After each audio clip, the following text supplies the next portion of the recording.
little test I'm doing. I've glued these 4 pieces on the pink foam, and I used a trowel because I think using a paintbrush is stupid. So this is the trowel I used. I just picked it up at Lowe's or Home Depot, can't really remember, but in retrospect, just trying to get some kind of guide here so you can kind of see how big that notch is. So normally it says on here 1/8 inch notch. And then I took this tile float and rubbed it on there, and got all the air bubbles out of it. I'm going to do it again without the camera. So what I'm going to have here is just one coat with the glue underneath, and then this would be a coat with the glue, one coat of glue underneath and one on top, so that'll be a 2-coat. And then I'm going to do the same with this one, would be just glue and paint, and then this would be glue on top, glue on the bottom, and paint. And I want to see how that works, how rigid it is. I'm thinking I can probably just stick with this, or maybe even glue and glue just to make it a little stronger. And then I think I can just do paint. But I want to see. So that is the experiment, and we shall see how it holds up, and I'll get back with you. All right, well, that didn't work with the glue just on the foam. As you can see, all of them peeled off, left it pretty smooth. So what I'm going to do is take my sander. I'm going to sand one, I think 2 of them. I think, yeah, just like I was going to do. This one will have one glue, and this will have glue on both sides. And this one, I'm going to use some of this, just some regular painter's caulk by Dunn Edwards. I'm going to try it on there, and then I'm going to try this one with maybe wiping it down with something that's not real harsh. Hell, I might even try using lacquer thinner. So we'll give it a try here in just a second. All right, so I sanded these 2 up, and you can see it got it pretty rough. I don't see if you can see it in the light, but it's kind of dull now. And I'm using I don't know, it's probably a 80 grit. So I'm going to glue those, and I'm going to go get some something to wipe that down with. So hold on. All right, so I'm going to try lacquer thinner and paint thinner on these 2 and see what the fuck happens. But I'm not going to sand them because I want to avoid sanding, even though that was pretty quick. But I just want to see if wiping it down might be good also. All right, so we got our glue on there. We got our little trowel.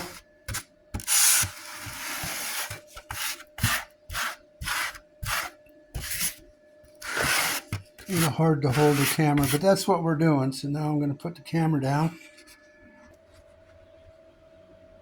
Okay, well, that is kind of weird. Regular on the sanded, these 2. This one here is the lacquer thinner, and over here is the paint thinner. I don't know if you can see that, but it seems to be beading up. But I'm going to stick my stuff on it and see what the fuck happens. Hold on. Okay, well, I got them up on, and I just used this float and just kind of rubbed it down on there. And it works pretty good that way, I've found. So I'm going to let these dry. The thing now, I think the sanding on this half of the board is going to do really well because it felt rough. So I think it'll get in there and bond. If that's the case, then I'll put a 2nd coat on one of them. And then on this one, if it bonds good, I'll do a 2nd coat. and same there, but I'm not sure what those two are going to do. I decided to throw one more in there before I let them dry, and that was the one with the painter's caulking. I did not sand it. I just wanted to see if that would work without sanding. Now I could sand that one, but I think that the caulking is kind of expensive, and I'd much rather use glue, like Tight Bond, and probably sand it. I think this is going to be the winner because these are still a little bit expensive, and I don't know what's going to happen.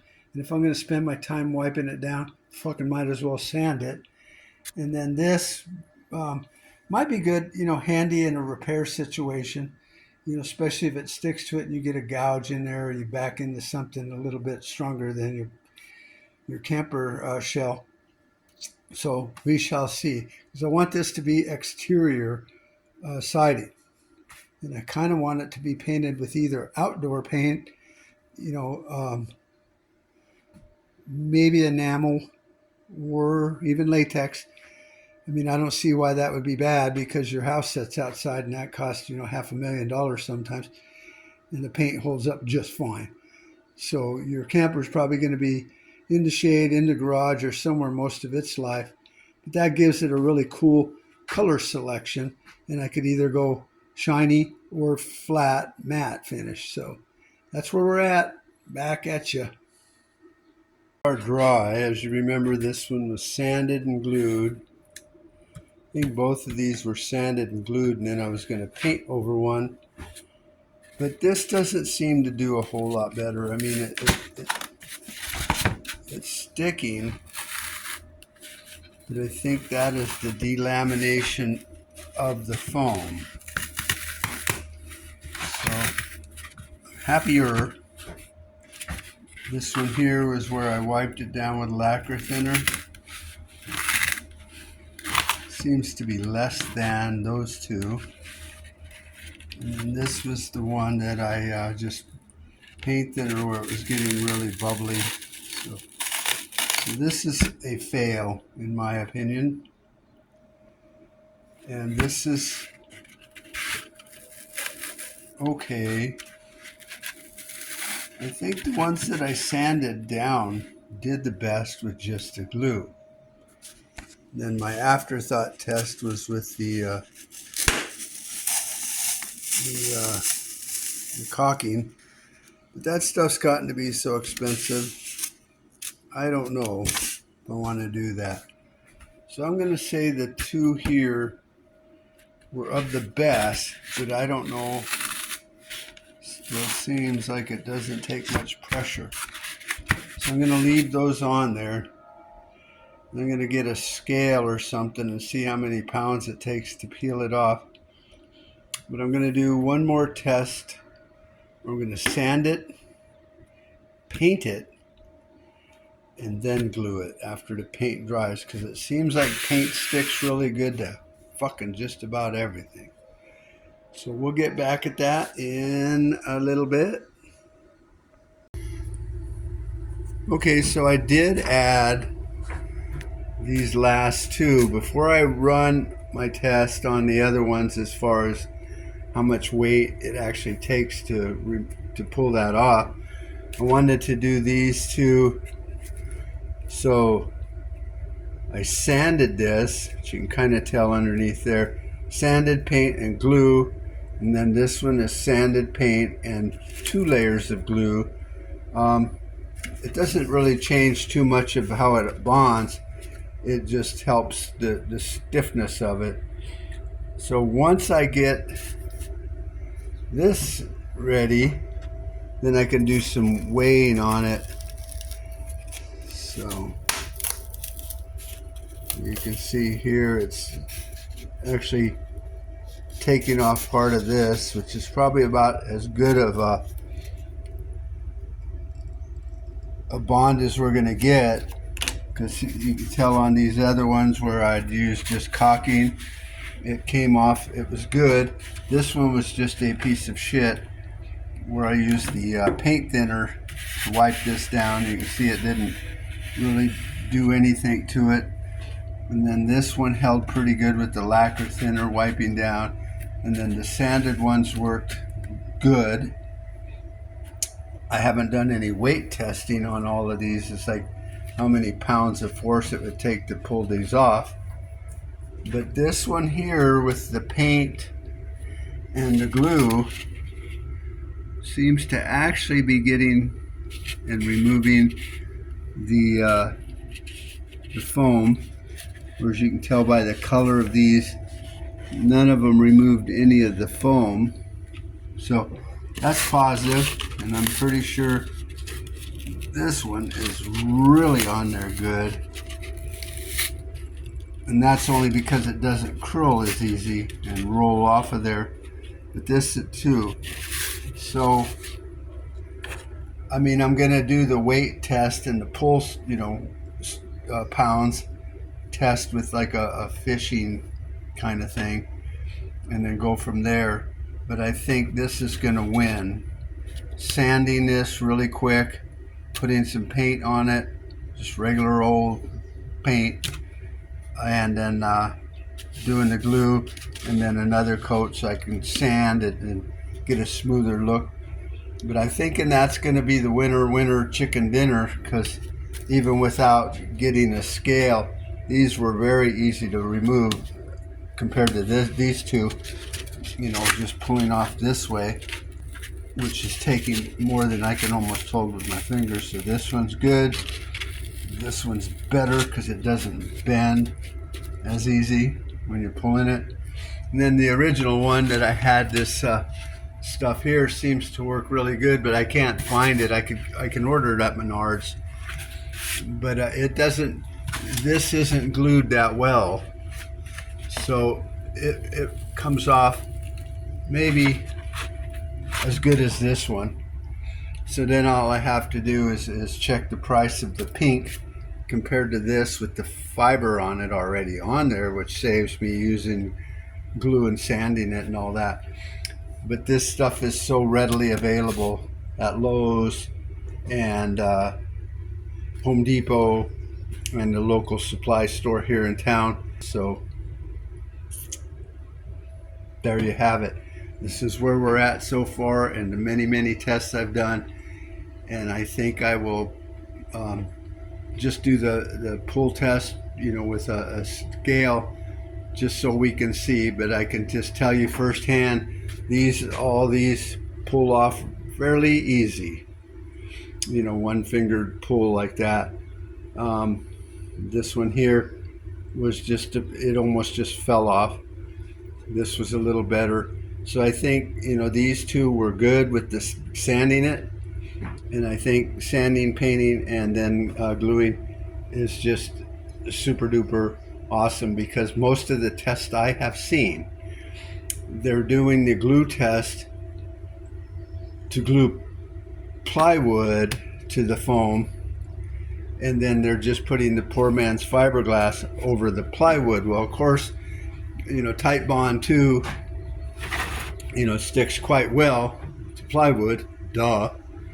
But I'm trying to find a way to do it this way, and to where it's not expensive like some of the fusion glues and stuff. It's just like, no, that's not why I'm doing it myself. So I'm thinking we have a winner, which is these two here with the sanding and the painting. And you're going to be painting it anyway with the poor man's fiberglass, whether you're painting it on the top or the bottom. Now, I didn't do a test with just paint only, because I don't think paint is designed to be an adhesive. I mean, it works that way, but it's not that good. So no matter what I find out in my test, I'm still gonna sand it, paint it, and then glue it. And I'm not gonna try to use paint as glue, because in spite of how much Type Bond 2 and 3 cost, it's not as much as a gallon of paint. I mean, pretty damn close. I think a gallon of paint's up to $20 some, and so is glue. So why not just use glue? Because it's designed to glue things together.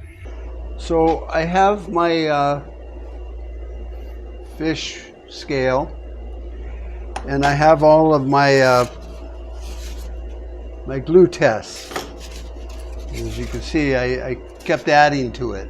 So We're going to do a conclusion on this, and we're pretty much, since some of the videos that most of these, especially this one with the X, was a fail. So what I did is I just sanded this coating off of this foam, and then I glued it. And then this one I did glue on both sides, but sanded. This one I wiped down with lacquer thinner. And this one I did with paint thinner, which was a complete fail.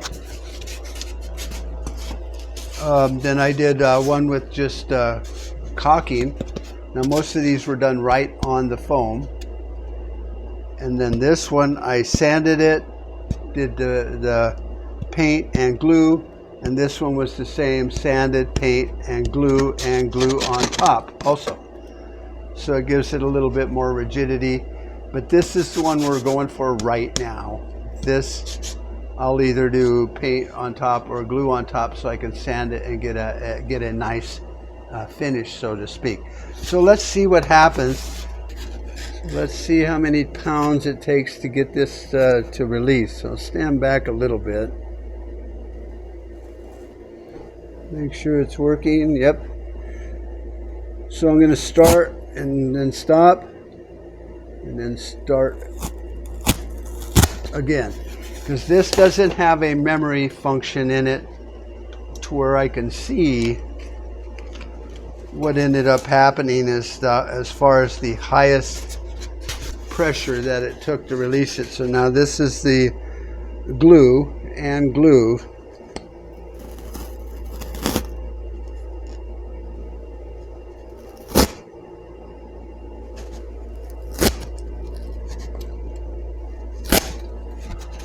All right, so I'm just going to keep doing them and starting and stopping so we can get maybe a high.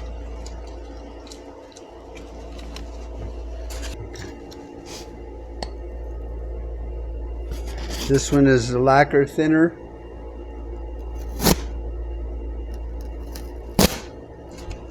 And no sanding.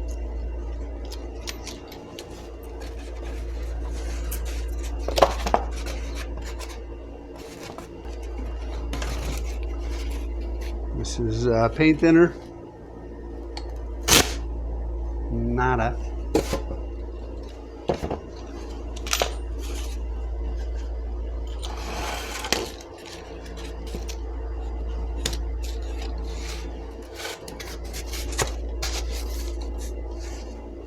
Well, I hope this is working out for my sake as well as yours. This one is the caulking.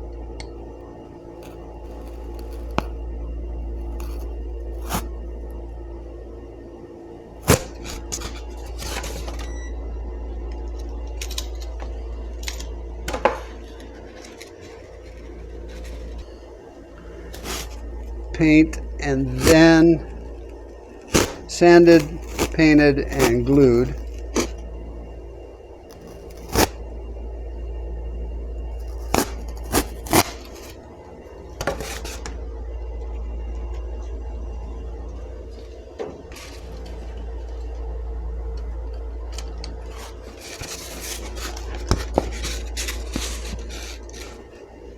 Painted, sanded, glue on top and bottom.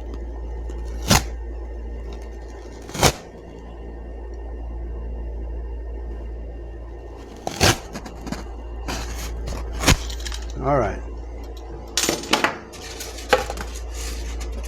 So as you can see, that was all of them.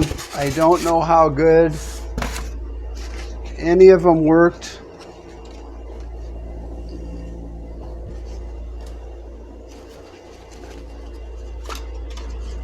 But then again, I'm not really sure what I'm looking for, actually. I mean, is there a specific pull strength that I need? Because I'm going to be doing the whole outer shell, top and bottom and everything. I'm probably going to end up sanding. I have to look at the numbers. Sanding it and then painting it. Maybe I'll try a primer paint and see if that works. better than regular paint. And then gluing it once the paint's dry. And then I'll probably put another layer of glue on top of it, which gives it quite a bit of strength and rigidity to it. And then I can sand it. And a lot of guys say keep sanding it and then putting more glue and sanding it, where you can get a really nice smooth finish. And that might be good, because then I have kind of a shell that's made out of canvas and layers of paint, kind of like fiberglass is layers of epoxy. So it's hard to know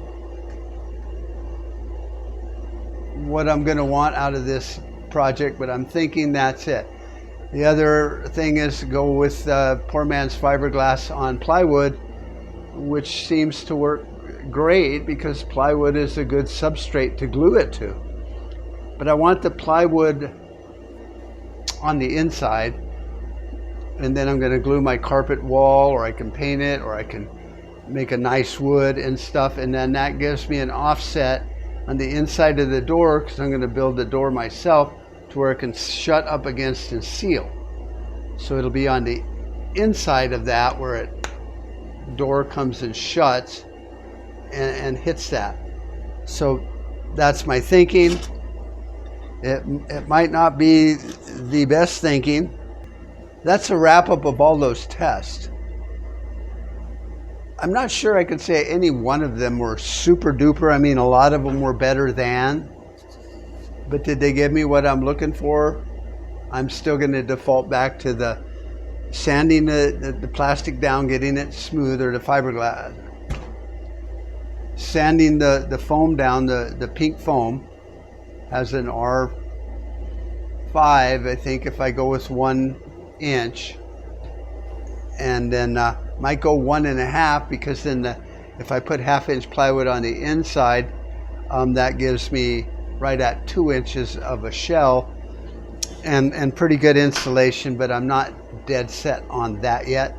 There'll be a little testing on the panels that you'll get to watch, but for the most part it's just getting that offset to where when I overlap it, or if I do it in one complete piece and stuff like that, and then it's really just house paint and putting in, you know, building the door. Will be a lot of testing on building the door you'll get to watch and stuff. So this is the wrap up of Poor Man's Fiberglass and some of the experiments I've done. I'll put it in a little playlist and you can watch them, because I'm pretty bad at titling them and stuff. And like I said, I hurt my neck, so there's been a long time in between number one and number, now. And it's still, like right now, it's going numb. But hey, I'm 70, so fuck it. Things just fall apart. So, okay, you guys have a great one. Thanks for watching. Share this video with any of your friends that may like it. It's at DIY Prepper Guy on YouTube. You can, or I think it's just at Prepper Guy.